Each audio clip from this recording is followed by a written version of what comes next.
Everyone, welcome back to my channel.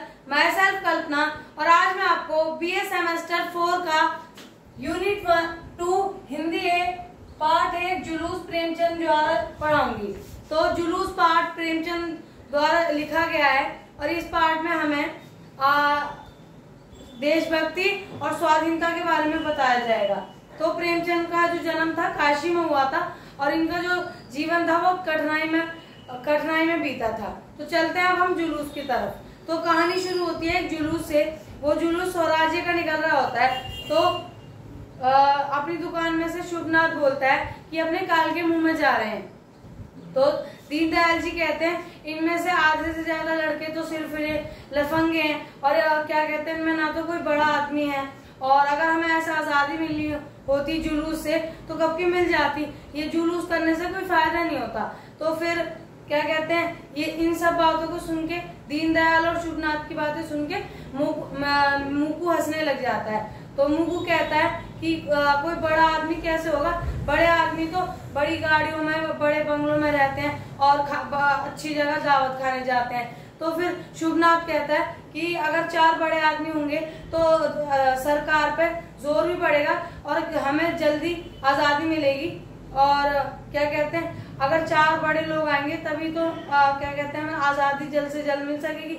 और मुकू कहता है कि मेरी नजर में बड़ा आदमी वो है जो नंगे पांव धोती पहनकर अपनी देश के लिए लड़े बिना अपनी जान की परवाह किए। तो वो कहता है ऐसा ही आदमी मेरे लिए बड़ा आदमी है कि जो हमें आजादी दिला सके और अपनी जान की परवाह न करे, तो वो बड़ा आदमी है। तो उसके बाद दीनदयाल जी हमें एक थानेदार का परिचय देते हैं। तो थानेदार के बारे में बताते हैं कि एक थानेदार है, उसे जल्लाद कहते हैं और वो हंटर लेके आता है और लोग उससे डर डर के भाग जाते हैं। तो उसके बाद जो रैली स्वराज की चल रही होती है तो वो आगे बढ़ती है। तो आगे बढ़ते बढ़ते उन्हें सिपाही रोक लेते हैं कि आप इसके आगे नहीं जा सकते। तो क्या कहते हैं उनमें एक उनका लीडर होता है इब्राहिम अली जल्लाद जो होता है बीरबल सिंह, जिसके बारे में भी इंट्रोडक्शन दीनदयाल जी ने दिया है, उसका नाम बीरबल सिंह होता है। तो वो आगे आता है और इब्राहिम अली से कहता है कि आप इससे आगे नहीं लेके जा सकते रैली को और जुलूस को। तो इब्राहिम अली कहता है कि हमारा मोटिव ये नहीं है कि हम दंगे फसाद करें, किसी को नुकसान पहुंचाएं। हमारा मेन मोटिव ये है कि हमें आजादी चाहिए गुलामी से, बस ये मोटिव है। पर जब भी जो जल्लाद होता है वो नहीं मानता, बीरबल सिंह नहीं मानता, वो अपने से जो भी उसकी सिपाही होते हैं उनसे कहकर उन्हें डंडे पड़वाता है। डंडे पड़ने के बाद इब्राहिम अली जो होते हैं वो घायल हो जाते हैं। तो जो वहाँ जनता देख रही होती है जिसमें दीनदयाल जी मुकू भी होते हैं, वो सोचते हैं कि हमें यहाँ से जाना ही ठीक है। तो सारी जनता जो होती है, जो भीड़ होती है वो तमाशा देख रही होती है। तो वो कहती है हमारा यहाँ से जाना ही ठीक है। तो वो चले जाते हैं। तो इब्राहिम अली जो होता है और वहाँ की जो भी जुलूस के लोग होते हैं उनमें और जोश आ जाता है, तो आगे बढ़ते हैं। तो जो क्या कहते हैं जल्लाद होता है वो हजारों की संख्या में सिपाही भेजता है। अब वो इब्राहिम अली सोचता है कि हजारों की संख्या में सैनिक है और हम कुछ ही लोग हैं, तो हमारा यहाँ से जाना ठीक है। तो वो लौट जाते हैं। फिर जो बीरबल सिंह होता है जो जल्लाद, वो अपने घर जाता है और ये जो सारा वाक्य होता है अपनी बीवी मिठन को बता रहा होता है कि आज जो है लोगों ने जुलूस करा, मैंने उन पर डंडे बरसवाए। तो मिठन क्या आती है, मिठन उनकी एक तरह से साइड ही लेती है, क्योंकि मिठन जो होती है उसमें देशभक्ति की भावना बहुत होती है। तो मिठन कहती है कि आपने गलत करा, आपको उन पर डंडे नहीं बरसवाने चाहिए थे। आप भी हमारे यहाँ रहते हो तो आप में भी एक देशभक्ति की भावना होनी चाहिए और आप अपने देश के लिए खिलाफ काम कर रहे हो, आपको अपने देश के लिए काम करना चाहिए। तो वो कहता हाँ मुझ में भी है देशभक्ति की भावना और मेरा ये काम ही है। तो वो एक तरह से स्वार्थपन भी दिखता है बीरबल सिंह का, कि कितना स्वार्थी अपने कार्य के लेके। तो उसके बाद वो बात ही कर रहे होते हैं, सब मिठन को बता ही रहा होता है और मिठन कह रही होती है कि आपने गलत किया। उसी समय फिर एक लेटर आता है बीरबल सिंह के लिए। उसमें लिखा होता है कि आपकी एक और जुलूस में ड्यूटी लगा दी गई है। तो क्या कहते हैं, बीरबल सिंह जा ही रहा होता है, उसे एक बाजे की आवाज आती है। बाजे में वंदे मातरम गा रहे होते हैं और वो जुलूस एक शहीद का होता है।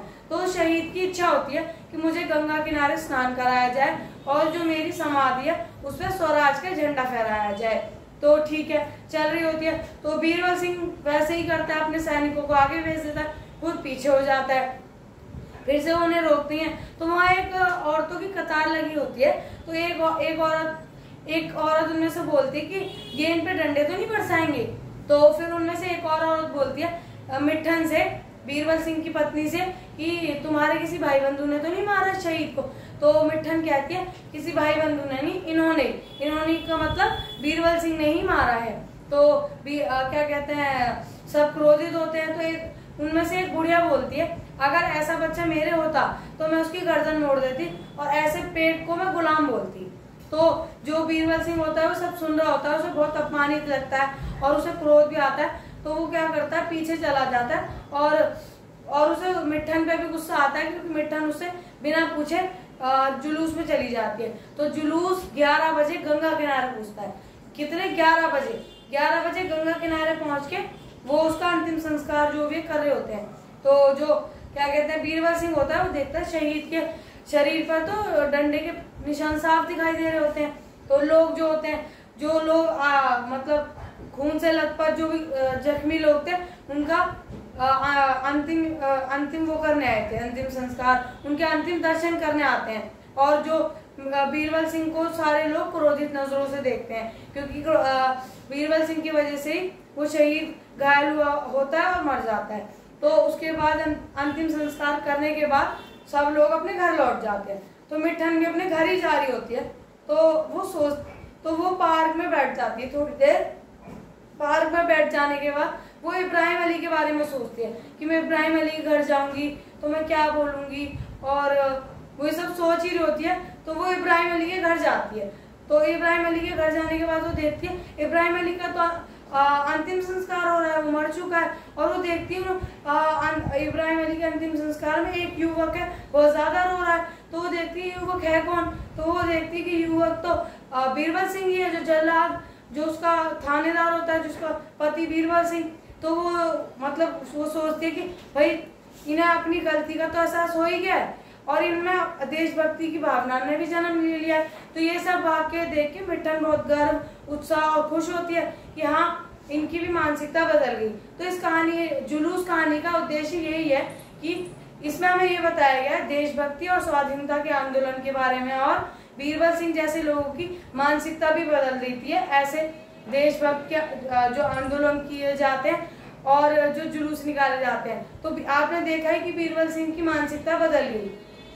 तो गाइज आज के लिए इतना ही, और आपको वीडियो अच्छी लगती है तो वीडियो को लाइक करें, शेयर करें, कमेंट करें और चैनल को सब्सक्राइब जरूर करें। और कमेंट में मुझे बताएं कि और कौन से चैप्टर्स की मैं वीडियो डालूं। तो गाइज अगली वीडियो में मिलेंगे।